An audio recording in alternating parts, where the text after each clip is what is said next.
Welcome to Crescent City Crime, dear listeners. I'm Tracy, And I'm Brian. and welcome back. Happy New Year. If you are a new listener that has somehow found us, we're very happy you're here. Welcome. Welcome, new listener. Happy New Year. And thank you to everybody who has been following us on Instagram and the new Facebook members that we have gained. We're so happy to have you we're so happy to have you as a part of our group. Welcome to the party, pal. So it has been a little while since we had a proper coffee talk episode. And dear listeners, we're not going to lie to you. Our December kind of sucked. Yes, it really did. So, first of all, we just have to tell you that we are getting kicked out of our rental in favor of an Airbnb. Yes, that has now happened to us. Yeah, it's been a problem in New Orleans. Choice locations like where we are in this lovely part of Mid City have been, uh, areas where uh, many out of state interests have opened Airbnbs, Yeah, and a recent court ruling, the result of which is that it's affected us. The result of which is that the if the area is zoned commercial and residential, then it does not have to be owner occupied. In other words, the owner doesn't have to live on the other side right. like an Airbnb is supposed to work. It's not supposed to be owned by some corporation from out of state and basically, turned into a mini hotel. But we have managed to get our own place, a place of our very own. So we are in the process of moving, which I really hate moving. Yeah, moving is no fun, especially if you've been where we've been for 9 years. Yes, we've been in this house for quite a while. This will be one of the last episodes that we record in this house. And in an effort to just sort of lighten the mood, we're going to start the year off with a coffee talk episode, a topic that is tied to a crime, and it is a very interesting topic. So make sure, dear listeners, that you are following us on all the socials. We will link everything in I will link everything in the show notes, of course, like how I always do, and you can find us on all of the social medias. And if you are not subscribed to us on YouTube, please do so. Um, because, with the podcast, when you create an episode, it kicks out the episode through an RSS feed to all these different platforms. YouTube is the only place that I am directly in control of the uploading. So you can always subscribe to us on YouTube. I do put the episodes up there every Friday. And of course, tell everybody you know about us. Tell your family, tell your friends, and of course, Tell your enemies, especially your enemies. yes, threaten them with a good time of listening to this podcast. Now, are you ready to get to the episode proper today? Mm-hmm. All right. So, there are many types of predators in the world, right? But what we don't always think about is the predatory nature of certain types of plants. Dear listeners, wherever you live, you probably have a lot of greenery, a lot of greenery around your house. But have you ever wondered where does it all come from, right? Back when certain plants were brought to America, people had no idea the trouble they could cause. One such example is kudzu. Kudzu is an invasive plant species in the United States. It was introduced from Asia with devastating environmental consequences, and it has the nickname the vine that ate the South. In fact, in some of the larger southern cities, such as Atlanta, they have to have a kudzu crew essentially, which keeps it at bay because if not, that vine will just grow on everything, and well, there would be no more Atlanta as we know it today. Yeah, I didn't think there was any Atlanta left. Oh, stop it. Really. Yeah. So, water hyacinth plants are another example, and it will be the central plant discussed in this episode. If you travel through a Louisiana swamp, you're going to see all sorts of flora and fauna, and you'll probably see these beautiful flowering plants in the waterways. And these are called water hyacinths. They were brought to New Orleans in 1884, distributed as gifts by the Japanese delegation to an international cotton exposition. These pale lavender flowers were planted as decorations around the city, and they multiplied and spread through local waterways and formed these huge mats that would drift towards the mouth of the Mississippi River. And these plants have the potential to clog up that waterway permanently. And of course, once it starts to grow and everything underneath it will die because it can't get sunlight or oxygen. So this invasive species is this way all over the world. Like New Orleans is not, or Louisiana is not the only place that this is a problem. So these mats, like I said, they shade out other aquatic plants, and the decaying process depletes the amount of dissolved oxygen in the water. In the early 1900s, they started to become an issue. And this was also a time in American history where immigration was exploding and cities were expanding. The influx of citizens was causing a national meat shortage. The meat industry was expanding, but it wasn't able to yet keep up with the demands of the population. Now, Brian, what do you think the solution to this was, or the proposed solution? I don't know. Would you believe me if I told you hippopotamus ranching? That's right. I had heard of that before. Okay. Well, the United States Congress thought that this would address both problems. The idea was that you could harness land that wasn't productive for cattle grazing, like swamps and bayous. So they transplant the hippos into environments that are similar to their native habitats.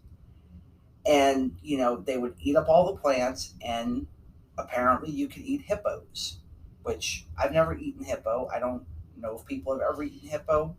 I assume it's happened somewhere, but I will tell you that in Louisiana, we eat almost everything else. So I would assume that we would eat hippo had it been introduced back during this time. Oh, yeah. Yeah. Yeah, Nutri-Rat. Awesome. Squirrels. Yeah. So let's meet the people who were behind this plan. A Louisiana congressman named Robert Broussard consulted with two other men. One was Frederick Russell Burnham.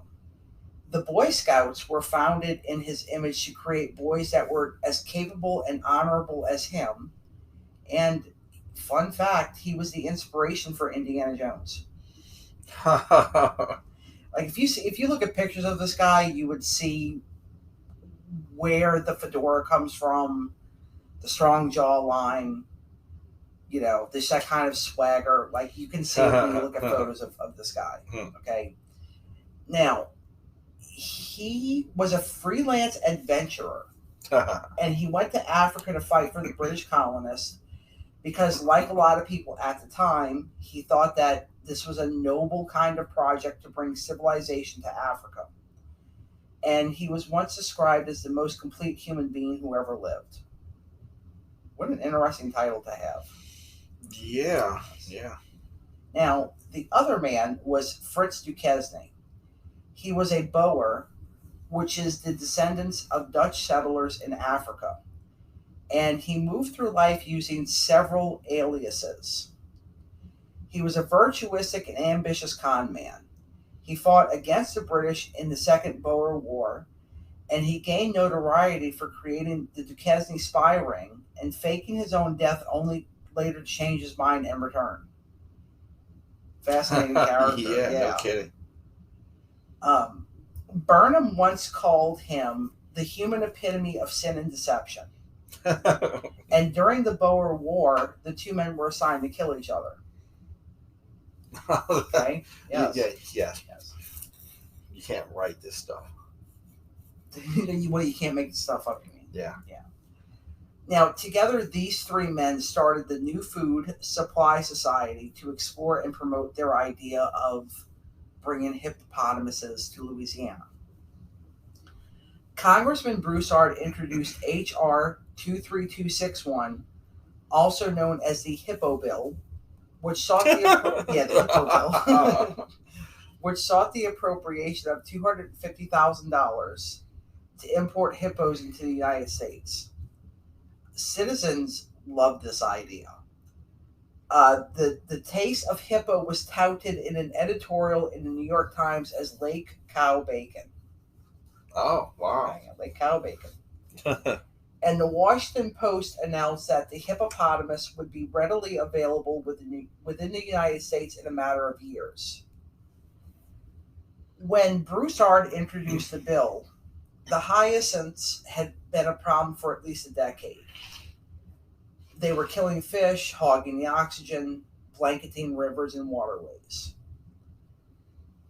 The hyacinth had destroyed fishermen's livelihoods and transformed some of the state's greatest resources into a chain of stinking dead zones. The War Department got involved. They would clean out a stream, and in a month, it would be covered all over again with the same plant. Wow. Oh, yeah.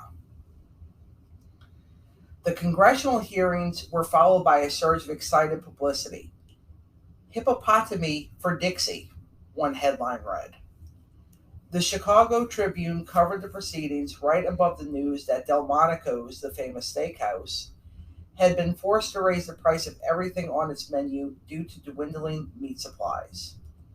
Another story speculated that because full-grown hippopotamuses would be too large to profitably ship to the stockyards in Chicago, smaller slaughterhouses would have to be built on site, creating a cluster of local food systems and breaking the meat production monopoly.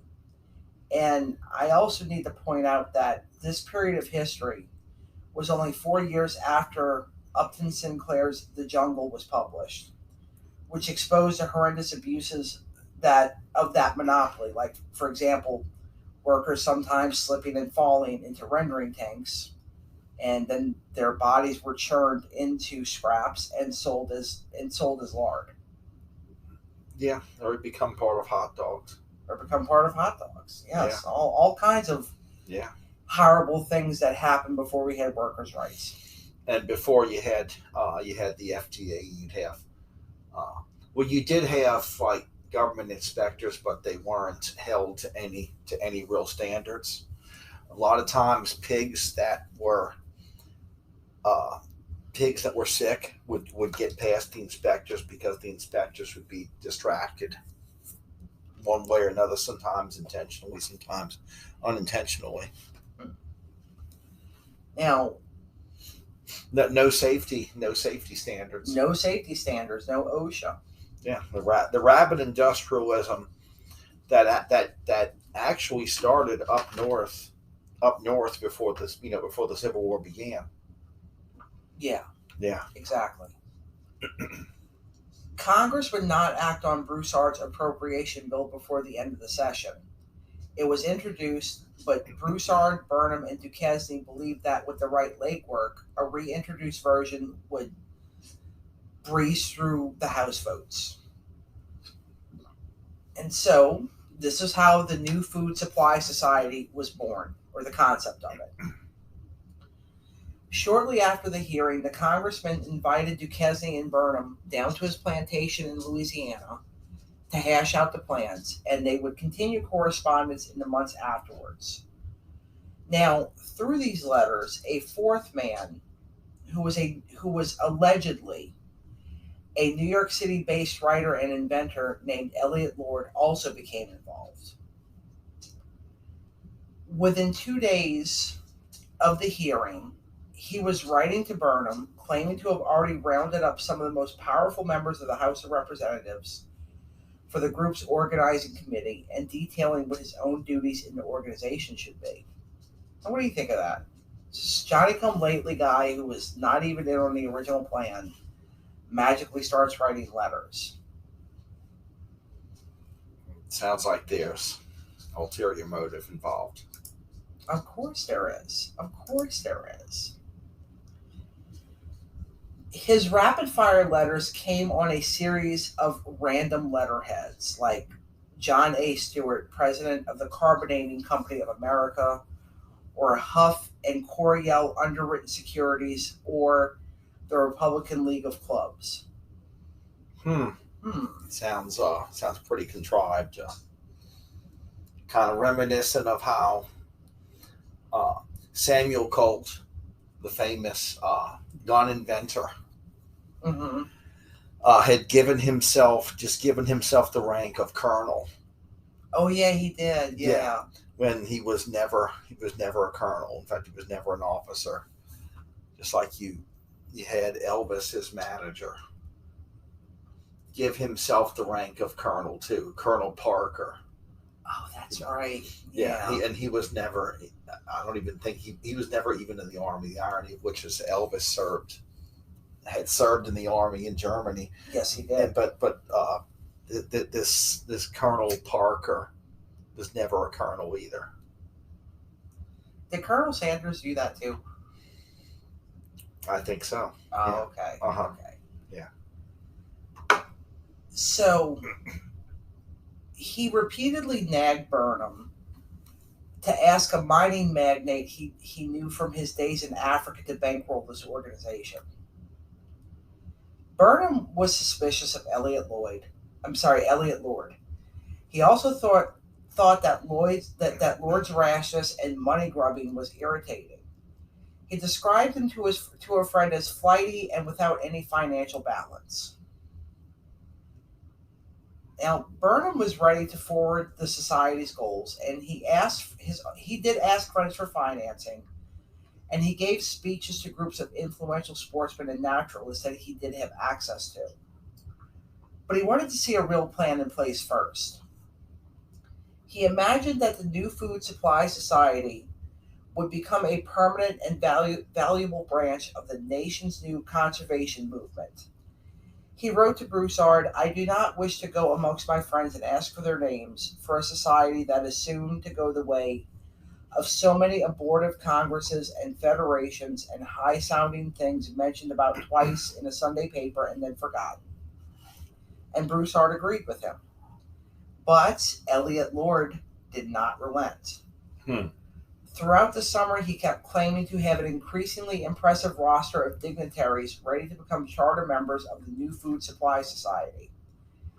He said that he was going to send Duquesne as an agent of the society on a lecture tour of Ivy League colleges and then the leading seaside and mountain hotels. So this guy is trying to claim that he knows all these people in high society. Oh, yeah, of course. I mean, it's no surprise. Someone who's trying to gain status as pretty much a hack. It's also a lot harder to verify things back in this time period. Not like today. Yeah, back then it was easier to make claims, but of course you had to eventually deliver. Right. On what you yourself promised. You eventually had to demonstrate some type of competence. Right. Now, this new food supply society was still just a concept. It did not really exist yet. So again and again in letters, Elliot Lord begged Broussard to incorporate it. He even went so far as to compose one of these letters to Broussard on a sheet of New Food Supply Society letterhead. In the upper left corner, Lord listed Broussard as chairman of the society and himself as the secretary. Of course, you could create any kind of letterhead you wanted back then. Well, you still can. That is true, except that it's easier to vet. It is easier to vet claims these days, even though there's a lot of companies that aren't bothering to vet people these days, and that's another discussion. That's true. Now, in this letter, he said, my compensation can be arranged for after the society is funded. Oh, yeah. Okay. Very arrogant. Yeah. All right, so we are going to tell more of the story after this quick break. And we are back. Now, during this time, Duquesne was actually doing work. He went on a fact-finding mission to Louisiana, and he hoped that his role as a freelance hippo expert might soon turn into a legitimate job. He wrote articles about these animals for newspapers and made sure that members of the New Food Society saw his work. However, he wasn't being compensated for his efforts. Burnham did try to encourage him. He said, my dear Captain, you certainly are pushing your part of the society in advance of the rest of us. And he told him that he would try to get Lord and Broussard to finally hammer out some financial arrangement and employ Duquesne properly. Duquesne replied to Burnham that he was tired of Lord's glowing promises, and he says, I do not want this movement to die through undue satisfaction or dry rot. Mm-hmm. In the following months, Burnham tried to keep optimism up. He did write to acquaintances about this idea, and he scheduled public appearances, including a speech to the Humane Society of California in Pasadena. He sent Elliot Lord $25 to keep the operation running, but the time between the men's letters grew longer and longer. In September of 1910, Duquesne wrote to Broussard, what have you that is new or valuable in the way of suggestion? If any, make them, and I shall act. And Broussard replied, there's no news to communicate. And Duquesne wrote back that it seems every day I hear of someone else that is not me, being the man who brought this matter before the people. I am working day in and day out to keep this matter before the people, and at some expense too. He also explained there are half a dozen other writers wandering around stealing from his published works to pitch their own plans to import other animals from African countries. So there's a lot of copycats for this idea too. In other states, I take it, other cities? Other cities, other states, yes. Yes. So he's afraid that someone is going to unwittingly expose his racket. Yes, unwittingly expose his racket. That's actually what, because if he really cared about what he was purporting to work towards, he would actually partner up with these people. If he was on the up and up. Yes, and also remember what I said about Duquesne almost at the start of the episode was all the aliases that he used, right? Right. Now, eventually the plan to import hippos fell apart over the next decade because America became involved in World War I. And officials at the Department of Agriculture insisted that hippos were a terrible idea and that America ought to work instead to turn marshes into grassy pastures, which I'm not sure what would have been easier and less expensive. Would it have been easier to turn those swamplands into grassy pastures? I'm not even sure if that's possible. Not so sure that's possible either. First time I heard that idea. Yeah. Now, it is believed that Duquesne and Elliot Lord were the same people. Right? No surprise to anybody. Right. I'm sure he was paying attention. Oh, wait. No, that sounded mean. I didn't mean it like that. But it did surprise me when I was reading about this that they were likely the same person.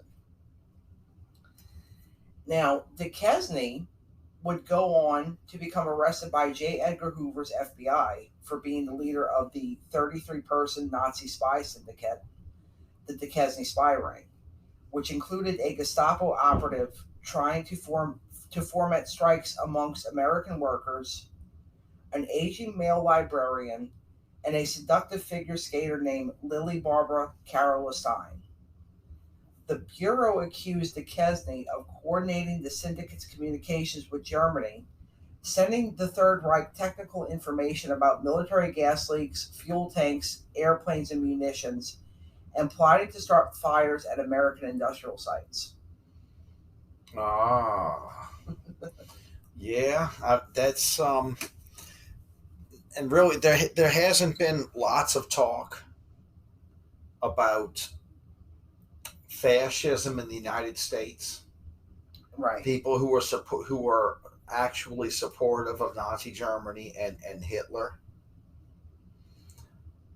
It's rather inconvenient for companies like IBM and Ford. Hugo Boss.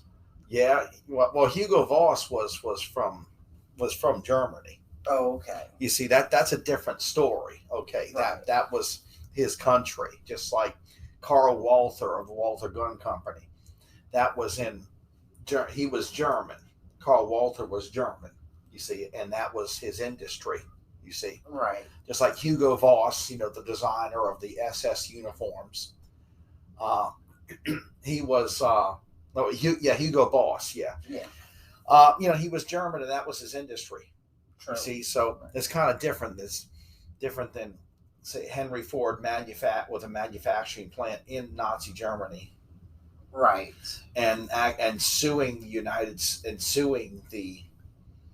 I think he sued the Department of Defense. Did he really? In maybe it was still called the War Department at the time, Department of War. Yet he sued and got compensation for Ford factory that was damaged in bombing raid. No kidding. Yeah, which is really disgusting, and unfortunately, pretty much Ford has been allowed to live that down. Mm. Yeah. Well, the company or the man, because the man's dead. No, the both. Oh. Yeah, both. Yeah, Hitler had a picture of Henry Ford in his office before the United States got involved in the war. There's a great admirer of Ford, and Henry Ford is a great admirer of Adolf Hitler. Oh, wow. Okay. Yeah. Sorry, Ford fans. The truth hurts. That's why you should you should maybe get a Kia instead. South Korea. Yes. The 33 members of the Duquesne spy ring were sentenced to serve a total of more than 300 years in prison. They were found guilty in what historian Peter Duffy said in 2014 is still to this day the largest espionage case in the history of the United States. Larger than the Walker spy ring of the 1980s. Yes. You had a family that had the John J. Walker spy ring. Yeah, yes. That family that was all had enlisted in the Navy, and all were spying for the Russians. They were. One German spy master later commented that the ring's roundup delivered the death blow to their espionage efforts in the United States. Yeah, which I would assume wasn't very large. No. To begin with. No, but apparently it was enough. Yeah. They could have really done a lot of damage. Yeah, it's pretty extreme. There's one thing to have an isolationist attitude, and another thing to during the 30s to actually admire Hitler and Nazi Germany, but then it's altogether something else to actually betray the country in time of war. Now, Congressman Robert Broussard would die in 1918 at the age of 53, and his hippopotamus dreams were never realized. Fritz Duquesne died at City Hospital on Roosevelt Island in New York City on May 24th, 1956, at the age of 78. His remains were cremated and put into a potter's field. And Frederick Burnham died of heart failure at the age of 86 on September the 1st, 1947, at his home in Santa Barbara, California. He was buried at a private ceremony at Three Rivers, California, near his old cattle ranch, which was named La Cuesta. Today, groups of dedicated volunteers continue to battle water hyacinths. They're constantly moving through the waterways to remove the plants. And, you know, this, what I've said today on this podcast, really is just the tip of the iceberg of the lives of Fritz Duquesne and Frederick Burnham. They're both individually very fascinating characters. So I'm going to link articles in the show notes. And if you have a spare hour or two, read up on these people, because it's actually very cool to learn about these people who were going to bring hippo ranching to Louisiana. I mean, what a thing to be tied to. It's pretty incredible. Yeah. It's yet another example of failed ideas, failed endeavors, which are actually quite numerous. Yes, but this was quite ambitious, but well, it was never realized, and we do not eat hippo in Louisiana. No, never tried it. No, I don't even think you could find it. Like, I know when you go into a supermarket, you can find things like shark. Sometimes you can find venison, Mm-hmm. but you will probably never see hippo meat in a supermarket. No, not likely. So we are going to return next week, in spite of all of our hectic life things going on right now. We are going to return next week with another episode, and we are going to talk about a crime that you could really see both sides of. A crime that is infamous, and there's live, well, I'm sorry, the footage when it happened was live, but there is footage of it on YouTube. And I really look forward to discussing that case. I look forward to putting out that episode. And dear listeners, thank you for listening to us, and we will be back next week. So until then, be safe, be kind. Remember that we're all human beings, and remember that the gun that shot Buford Tannen was a cold peacemaker.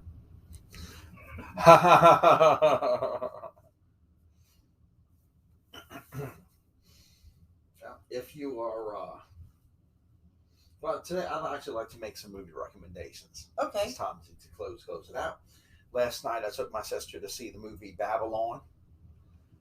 Babylon was excellent, and it touches upon a rarely discussed topic that was previously touched upon in the movie Singing in the Rain.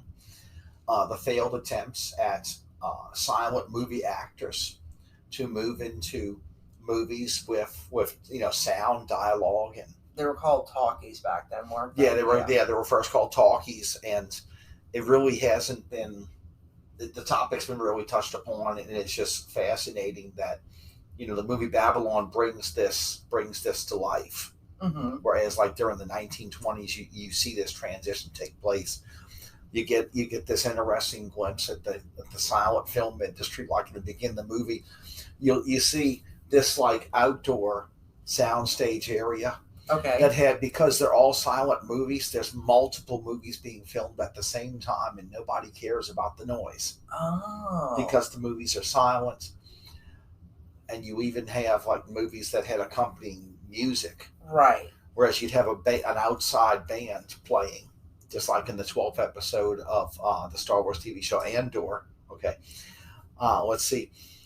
The movie Avatar, I went to see that also the previous week with my sister and brother-in-law, and that's an excellent sequel that actually builds upon the original movie, making something that's better than the original, okay, because they further develop the storyline and new characters. It's the second generation. You see the second generation of characters emerge. The children. Okay, and right. Speaking of children, there's a surprise in that movie.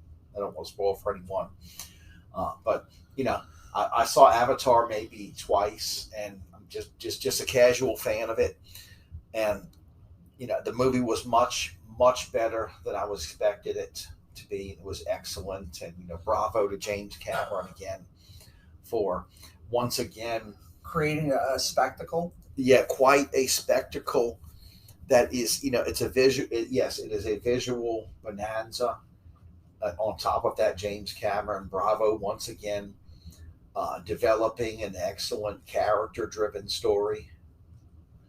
Yes, that is just so much more than you expect going into it. Like when you think about it, James Cameron has a career that spanned at least 40 years at this point. Yes. Yeah. Well, as long as we're going on movie recommendations right now, I have to say, two of my favorite movies that I've seen in 2022 were The Menu. Love The Menu. I thought it was one of the best satire movies I've ever seen in my life. Yeah, dark satire, a very original for an Eat the Rich style movie. Yes. Although the movie is not what you think it is. Going in, the trailer has misdirectionals in it. Don't want to spoil it once again. It's still playing in some areas. Yes. But and I do think it's on streaming as well somewhere. I think HBO might have it or something like that, because that is something about our modern world that I do kind of appreciate, because when I was younger, the movie would come out to a movie theater, and then you would have to wait, I think, at least a year for it to be on television. Not these days. These days, movies come to streaming a lot quicker than that. So, like, to view in your own home, yeah, right? Like, it doesn't have to go through all the filters that it used to have to go through. It's more streamlined. I'd like to make another recommendation. The movie Devotion, which has Glenn Powell from Top Gun Maverick in it. He's one of the producers as well. It also has John Majors, who's really getting out there right now in Devotion, and in the new Creed movie, and also in the new Ant-Man movie that's coming out. He's a villain in that movie. They're doing another Creed movie?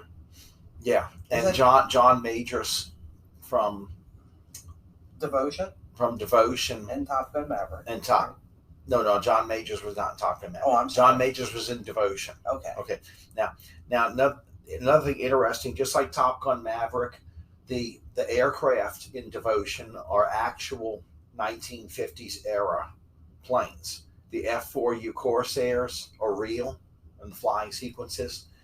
The F-8 Bearcats are real, and even the Russian MiG-15 from the Korean War era is real and provided courtesy of Red Star air shows. Very cool. Yeah, very, very cool, and that's very rare. I don't know how many MiG-15s are still flying today, but you can see one in the movie Devotion. Yes, and the other movie that I want to recommend is Violent Night. That was a great movie. I really, again, just a very clever comedy. Yeah, another dark comedy. It's you could tell it pays tribute to the movies Die Hard and Home Alone. Yes. So, and make no bones about it, this one is a Christmas movie. There's no argument as to whether or not Violent Night is a Christmas movie. It is most definitely a Christmas movie, and you could tell the producers of the movie intended this to be a Christmas movie. They do not depend on debate, on debate like whether or not the movie Die Hard is a Christmas movie. So I guess since our listeners are on the edge of their seats right now, we have to answer the question if we believe that Die Hard is a Christmas movie or not. I say it is. I used to believe that it's. I personally don't think that Die Hard is a Christmas movie. Just like the forgotten Steven Spielberg movie 1941, which is a comedy which has cast members from the original SCTV and original Saturday Night Live, as well as um, serious actors like Robert Stack. Okay, Yeah. Is the movie 1941. I think it's a Christmas movie, although I've been told it's not. It's just simply a World War II comedy set during Christmas time, Mm-hmm. and it was a role that uh, let's see, there were some notable actors who turned Steven Spielberg down Oh, really? because they thought it was too early for a World War II comedy movie. Ah. Yeah, Huh. this is like the mid 70s. Right. Yeah. Yeah, Huh. I didn't know that last part about it. Of course, I've seen 1941 a couple yeah, of times. because Robert Stack was not the first actor approached to play that part. My other memory of Robert Stack, because for all of you youngins out there who might be listening to us, Robert Stack used to host a show called Unsolved Mysteries, which was a staple of my childhood. I would watch it every week. And he was also in the movie Basketball, where he had a cameo where he was doing his bit from Unsolved Mysteries, except he was talking about how one of the characters goes to Calcutta, and it's a very humorous bit, like when he says, according to, I forgot the lady's name, according to such and such, the nosy bitch who lives up the streets. It was like, and he just said it that very matter of fact way. It was very funny. Yeah. In fact, I think that's probably the funniest thing about that movie. Yeah. Oh yeah. Yeah. So, all right, Brian, do you have anything to add before we officially sign off? Yes. If you are, if it's dark, it's dangerous. You don't feel safe. Don't be there in the first place. And if you are being questioned by law enforcement and you are not the victim or the witness to a crime, lawyer up. And dear listeners, be safe, be kind, and drive carefully. Do not drive drunk.